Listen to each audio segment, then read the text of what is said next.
حضرت خالد بن ولید ایپیسوڈ 17۔ 3-4 ماہ بعد وہ مسلمان جن کے ہاتھ رسیوں سے بندھے ہوئے تھے اسے طعنے دے رہے تھے۔ وہ اوچھے طریقے سے انتقام لینے والا آدمی نہیں تھا۔ وہ وہاں سے کھسک آیا اور اہل قریش کے ہجوم میں گم ہو گیا۔ اسے اس قبیلے کا ایک آدمی مل گیا جو ان 2 مسلمانوں کو پکڑ لایا تھا۔ کسی تاریخ میں اس قبیلے کا نام نہیں ملتا۔ مؤرخوں نے بن ہشام کے حوالے سے اسے ایک جنگجو قبیلہ لکھا ہے جو قریش کا اتحادی تھا۔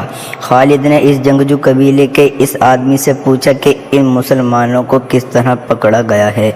خدا کی قسم، اس آدمی نے کہا، کہو تو ہم مسلمانوں کے رسول صلی اللہ تعالیٰ علیہ وسلم کو پکڑ لائیں اور نیلامی کے چبوترے پر کھڑا کر دیں۔ تم جو کام نہیں کر سکتے اس کی قسم نہ کھاؤ۔ خالد نے کہا، ان 2 کو کہاں سے پکڑ گیا ہے؟ یہ 6 تھے۔ اس شخص نے جواب دیا، ہم نے احد میں مارے جانے والوں کا انتقام لیا ہے، آئندہ ایسے ہی انتقام لیتے رہیں گے۔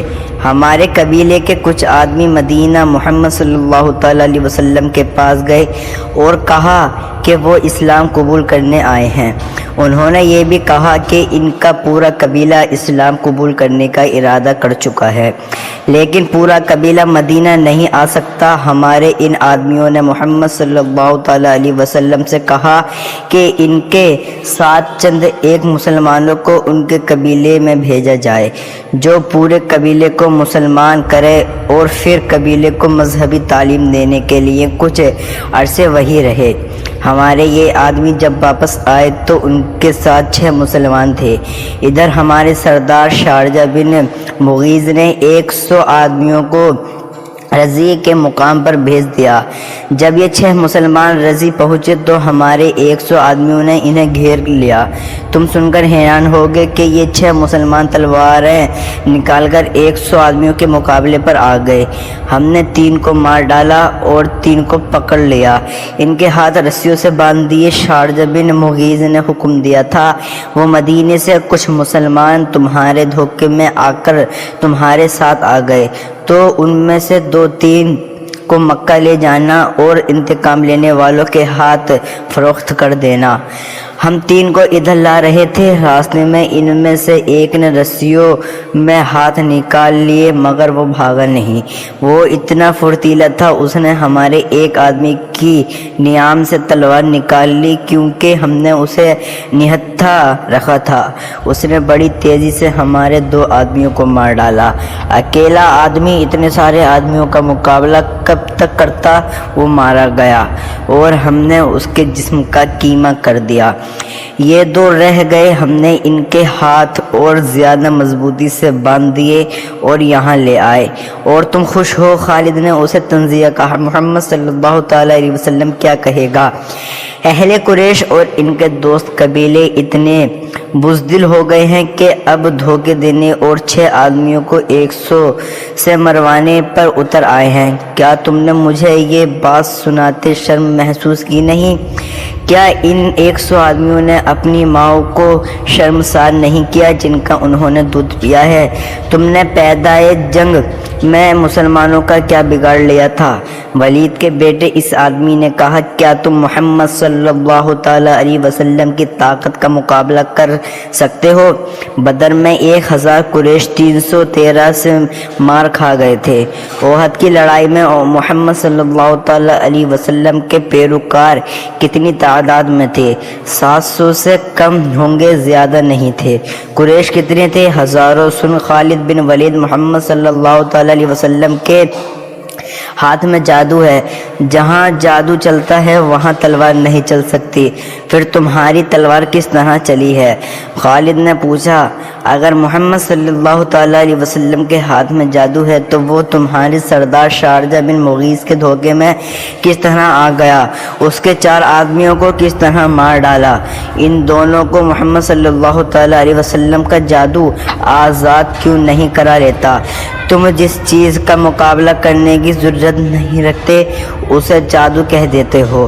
ہم نے جادو کو جادو سے کاٹا ہے۔ شارجہ بن مغیث کے قبیلے کے اس آدمی نے کہا، ہمارے پاس یہودی جادوگر آئے تھے، ان کے ساتھ 3 جادوگرنیاں تھیں، ان میں سے ایک کا نام یہوہ ہے۔ ہم نے اپنی آنکھوں سے دیکھا ہے کہ ایک گھنی جھاڑی میں سے ایک برچھی زمین پر سرکتی باہر آئی، یہ برچھی جھاڑی میں واپس چلی گئی اور سانپ بن کر واپس آئی، یہ سانپ واپس جھاڑی میں چلا گیا۔ مدینے کی طرف جاتے اسے یہ واقعہ یاد آ رہا تھا، وہ اسے یاد نہیں کرنا چاہتا تھا، لیکن زہریلی بھیڑوں کی طرح یہ یاد اس کے اوپر بھن بھناتی رہی۔ اسے یہوہ یاد آئی، وہ جادوگرنی تھی یا نہیں، اس کے حسن میں، جسم کی ساخت، مسکراہٹ اور بولنے کے انداز میں جادو تھا۔ اس نے شارجہ بن مغیث کے اس آدمی کے منہ میں یہوہ کا نام سنا تو وہ چوکا مار گئے۔ احد کے بعد جب اہل قریش کی فوج مکہ واپس آئی تھی تو مکہ کے یہودی ایسے انداز سے ابو سفیان، خالد اور اکرمہ کے پاس آئے تھے جیسے احد میں یہودیوں کو شکست ہوئی ہو۔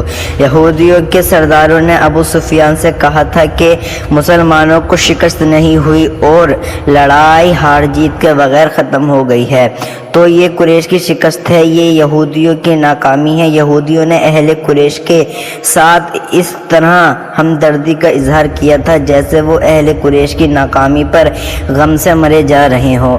انہی دنوں خالد نے پہلی بار یہوہ کو دیکھا تھا۔ وہ اپنے گھوڑے کی ٹہلائی کے لیے آبادی سے باہر نکل گیا تھا۔ جب وہ واپس آ رہا تھا تو راستے میں اسے یہوہ مل گئی۔ یہوہ کی مسکراہٹ نے اس کے روک لیا۔ میں تسلیم نہیں کر سکتی کہ ولید کا بیٹا جنگ سے ناکام لوٹ آیا ہے، یہوہ نے کہا اور خالد کے گھوڑے کی گردن پر ہاتھ پھیرنے لگی اور بولی، مجھے اس گھوڑے سے پیار ہے جو مسلمانوں سے لڑنے گیا تھا۔ خالد یوں گھوڑے سے اتر آیا جیسے یہوہ کے جادو نے اسے گھوڑے سے زمین پر کھڑا کر دیا ہو۔ اس سے بڑی ناکامی اور کیا ہوگی کہ تم مسلمانوں کو شکست نہیں دے سکتے، یہوہ نے کہا۔ تمہاری شکست ہماری شکست ہے، اب ہم تمہارا ساتھ دیں گے، لیکن تمہارے ساتھ ہوتے ہوئے بھی تم ہمیں اپنے ساتھ نہیں دیکھ سکو گے۔ خالد نے یوں محسوس کیا جیسے اس کی زبان بند ہو گئی ہو۔ تلواروں، برچھیوں اور تیروں کو بچھاڑوں کا مقابلہ کرنے والا خالد یہوہ کی مسکراہٹ کا مقابلہ نہ کر سکا۔ اگر یہودی ہمارے ساتھ نہیں ہوں گے تو ہمارے کس کام آ سکیں گے؟ خالد نے پوچھا۔ کیا تم سمجھتے ہو کہ صرف تیر ہی انسان کے جسم سے پار ہو جاتا ہے؟ یہوہ نے کہا۔ عورت کا تبسم تم جیسے دلیر اور زری مردوں کے ہاتھوں سے تلوار گرا سکتا ہے۔ خالد اس سے پوچھنے چاہتا تھا لیکن کچھ نہ سکا۔ یہوہ نے اس کی آنکھوں میں آنکھیں ڈالی اور کہا، کیا پوچھنا چاہتے ہو؟ پھولوں کی پنکھڑی جیسے ہونٹوں پر تبسم آ گیا۔ یہوہ آگے چل پڑی۔ خالد اسے دیکھتا رہا۔ اس نے اپنے وجود کے اندر لطیف سے جھٹکے محسوس کیے۔ اس کے گھوڑے نے کھر مارا تو خالد اپنے آپ میں آ گیا۔ وہ بڑی تیزی سے گھوڑے پر سوار ہوا اور چل پڑا۔ کچھ دور آ کر اس نے پیچھے دیکھا، یہوہ رک کر اسے دیکھ رہی تھی۔ یہوہ نے اپنا ہاتھ ذرا اوپر کر کے ہلایا۔ اب جبکہ 2 مسلمانوں کو نیلام کیا جا رہا تھا اور خالد کو ایک آدمی نے بتایا تھا کہ ان مسلمانوں کو کس طرح دھوکے میں لایا گیا ہے اور اس آدمی نے یہوہ کا بھی نام لیا، تو اس نے ارادہ کر لیا کہ معلوم کریں گے کہ یہوہ نے یہ جادو کس طرح چلایا تھا۔ اسے اپنے قبیلے کا ایک سرکردہ آدمی مل گیا۔ اس سے اسے پتہ چلتا ہے کہ یہ مسلمان اہل قریش کے ہاتھ کس طرح آئے ہیں۔ 3-4 سرکردہ یہودی یہوہ اور 2-3 اور یہودیوں کو ساتھ لے کر شارجہ بن مغیث کے پاس چلے گئے۔ یہ قبیلہ تھا جو جنگجو، لیکن اس پر مسلمانوں کا رعب کچھ اس طرح طاری ہو گیا تھا جیسے لوگ جادوگروں سے ڈرتے تھے۔ اس قبیلے میں یہ مشہور ہو گیا تھا کہ رسول اکرم صلی اللہ تعالی علیہ وسلم کے ہاتھ میں کوئی جادو ہے۔ یہودیوں نے اپنی زمین دوز کارروائی کے لیے اس قبیلے کو اس لیے منتخب کیا تھا کہ وہ جنگجو قبیلہ تھا۔ یہودی بڑی دانش مند قوم تھی۔ انہوں نے سوچا کہ مسلمانوں کے جادو کا وہم اگر پھیل گیا تو دوسرے قبیلے بھی اس سے متاثر ہوں گے۔ یہ یہودی اس قبیلے کے سردار شاردہ بن مغیث کے پاس گئے اور اس کا یہ وہم دور کرنے کے لیے مسلمان جادوگر ہے اسے بہت کچھ کہا، لیکن شاردہ بن مغیث نے تسلیم کیا۔ رات کو یہودیوں کے کہنے پر شاردہ نے ان مہمانوں کی ضیافت کا انتظام باہر کھلے آسمان تلے کیا۔ ان یہودیوں نے اپنے ہاتھوں اپنے میزبان کو شراب پلائی۔ شاردہ بن مغیث اور اس کے قبیلے کے چند ایک سرکردہ افراد کو جو شراب پلائی گئی اس میں یہودیوں نے کوئی سفود سا ملا دیا۔ پھر یہودیوں نے اپنے جادو کے کچھ شعبے دکھائے۔ یوحنا نے اپنے حسن کا جادو چلایا، اس کا ذریعہ ایک رزق بھی تھا جس میں یہ یہودیوں نیم ورہنہ تھی۔ جانتا ناچتا ان کے جسموں پر جو ادھورے سے لحاف تھے وہ سرک کر زمین پر جا پڑے تھے۔ یہودی اپنی سازش ساتھ لے گئے تھے۔ اگلے روز جب شاردہ بن مغیث کی آنکھ کھلی تو اسے محسوس ہوا جیسے وہ بڑے ہی حسین خواب سے جاگا ہو۔ اس کے خیالات بدلتے ہوئے تھے۔ کچھ دیر بعد وہ پھر اپنے قبیلے کے دوسرے سرداروں سے ساتھ یہودیوں کے پاس بیٹھا تھا۔ یہود نے بھی کہاں موجود تھی۔ یوحنا کو دیکھ کر وہ بے قابو ہو گیا۔ اس نے لپک کر یوحنا کا بازو پکڑا اور اسے کھینچ کر اپنے پاس بٹھا لیا۔